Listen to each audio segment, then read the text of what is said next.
blood, guts, decapitations, shooting people. These are some of the best aspects of video games in my eyes, but a lot of people say they cause a danger to us all. So why play them if they can be so harmful to your mind? Or are they really not harmful and just a form of relaxation? According to the survey I gave all of you, a little over half of you play video games consistently, and the same exact percentage of you play violent games. Yet it does not seem that half of you are violent people. There are a lot of people in the media who use rhetoric that makes it seem as if violent video games are dangerous to society, but they are not. They are just a way of having fun. I have been playing violent video games my whole life. I've been playing video games my whole life. I was one of those kids who was not allowed to play the violent games like Mortal Kombat or Grand Theft Auto growing up due to parental restrictions. I was told they would warp my view of violent acts. Yet today I play them all the time and would call myself a pacifist. I did research from these sources to make sure all the information I'm sharing today is accurate. During this presentation, I will explore the following: the history and rhetoric around violent video games, the actual number of violent crimes caused by video games, and how video games really are an art form. So when did people start to worry about violence in video games, and how did they express that concern? In 1993, the United States Senate held hearings to discuss the violence in popular video game Mortal Kombat. They showed images and clips from the game on the Senate floor and stated that it should not be played by children.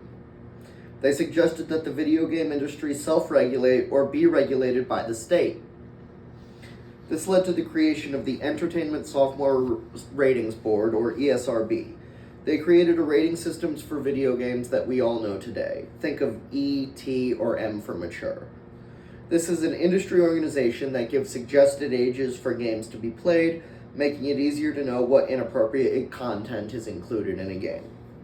Despite this, in more recent years, people have blamed violent video games for causing a lot of the mass murders in society. Yet, according to a brief history of blaming violent video games for mass murder, a small fraction of mass shootings have something to do with video games, but rather problems with access to guns and low access to mental health treatment.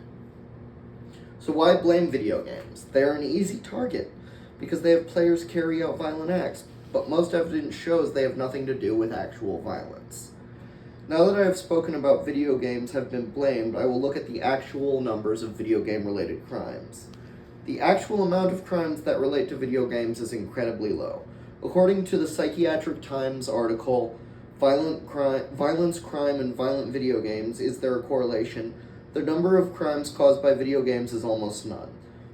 In fact, the correlation shown in the article is that every 1% increase in violent video game sales, there is generally a correlating 0.03% decrease in violent crimes. They conclude that there is more research that needs to be done, but there is little to no evidence showing a link between crime and violent video games. In fact, on average, the rates of violent crime in the United States have been steadily going down since 1993. This coincides with the popularity of at-home gaming and commonality of video game consoles being in people's homes. So as video games become more popular, crime dropped. This shows that video games have not been causing violence as much as many would make it seem. So I've shown that video games do not cause violence. I will now show why they are important. Video games are a new form of art in many ways. If you take a look at some recent narrative games, such as the award-winning title The Last of Us, you can see that the stories are beautiful.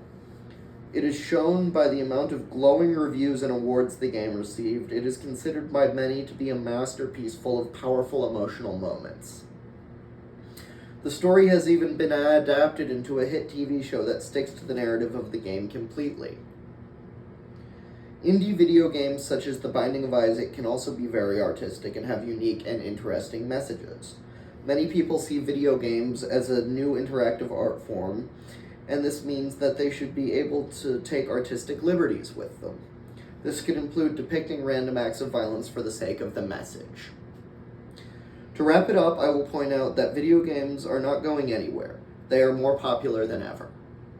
They have been targeted for a long time, and a lot of people have said they cause violence, but there is little evidence supporting these claims. And video games are becoming something more than just games. They are becoming art. So the next time you pick up a controller, think about how the game you are playing can be considered art, and how the violence is something not to be feared. It is something to be enjoyed and loved. When you see the blood in the game, think of the meaning behind it.